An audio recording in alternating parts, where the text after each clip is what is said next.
guys, welcome back to my channel and welcome to those of you who are new.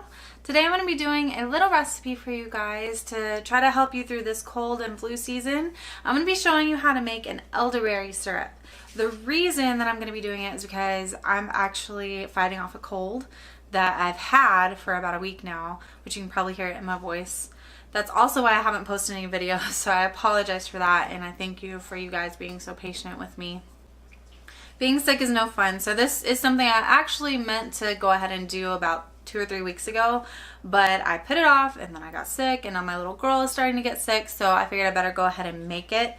So this is going to be an elderberry syrup using elderberries. If you guys haven't used elderberries before, don't know much about elderberries, basically they're full of antioxidants and they help boost your immune system to help you keep from getting sick, and also to help you when you are sick to get over it faster, because all you're doing is basically boosting up your immune system. So what you're going to need to make the syrup is dried elderberries, which I'm pretty sure that I got these off of Amazon, so if I did, I'll link them down below in the description box. You're going to need half a cup of dried elderberries. You're also going to need 2 cups of water.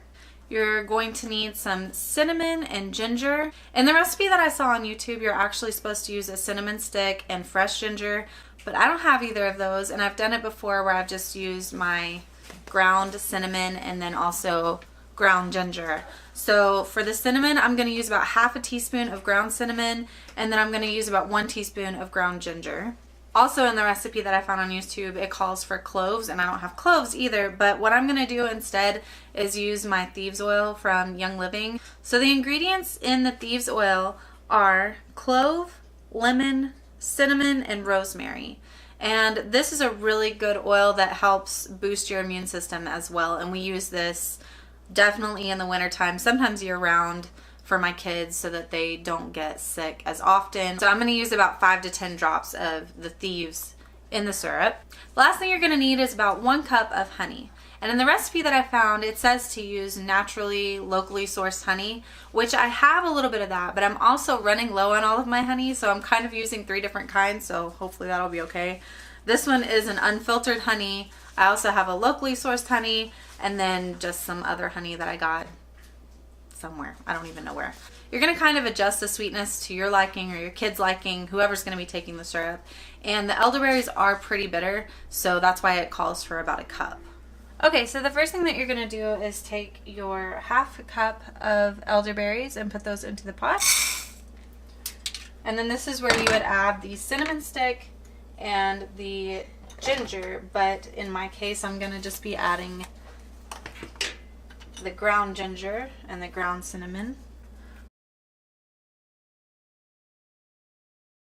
I'm only going to do half a teaspoon of ginger because ginger can be kind of overpowering. I'm going to do 1 teaspoon of cinnamon. I told them to you backwards. And I'm also going to add in the 5 to 10 drops of thieves. Now I'm going to add in 2 cups of water.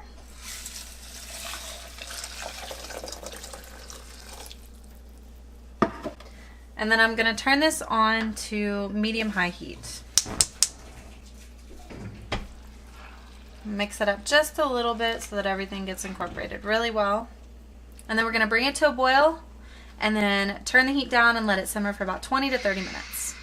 Okay, so now as you can see, it is boiling, so I'm going to turn the heat down to low. Basically just low enough for it to still be simmering, and then I'm going to stir it and scrape around the side of the pan.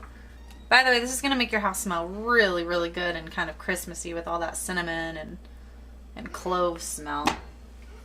So now you're just going to put a lid on it and let it simmer for about 20 to 30 minutes. Just set a timer and come back and check it.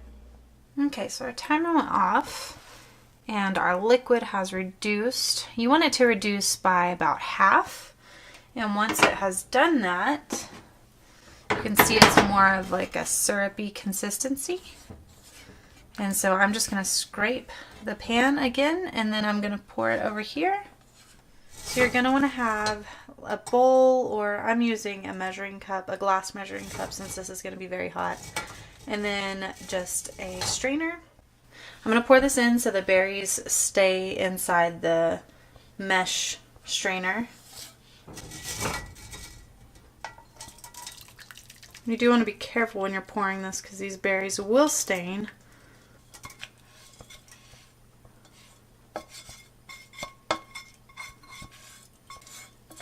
And then once you get everything out of the pot, you can push down to get even more liquid out of these berries. So now we're going to add our 1 cup of honey. And you want to add the honey when the liquid is still warm so that it will melt the honey really well and make sure to get really evenly distributed into the syrup. And then you're just going to mix that in, make sure that's mixed in really well. And now you can see, now that it's mixed, you can see that it definitely coats my spoon. And when you're ready, you're just going to get a mason jar or something similar that has a lid so that you can pour it in there and then keep it in the fridge.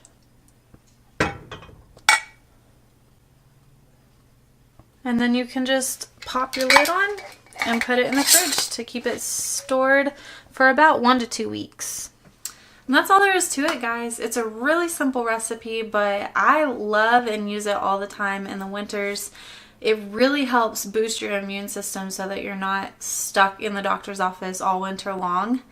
I hope that you guys will try out this for yourself. Let me know in the comments below if you've tried it and if you used it, if you had any questions about it or anything like that. If you're taking the syrup because you're already sick, you can take up to a tablespoon of it every hour. But if you're just going to be using it to boost your immune system for the cold and flu season, you can take a tablespoon a day to help boost your immune system. It will stay good in your fridge for about 2 weeks, and then you can make another batch. Thank you guys so much for watching today's video. I hope that you enjoyed it. If you did, please hit that like button. Make sure you're subscribed to my channel and hit that notification bell so you don't miss any of my upcoming videos. I hope that you guys stay well in this cold and flu season, and I hope to see you guys in the next video. Bye!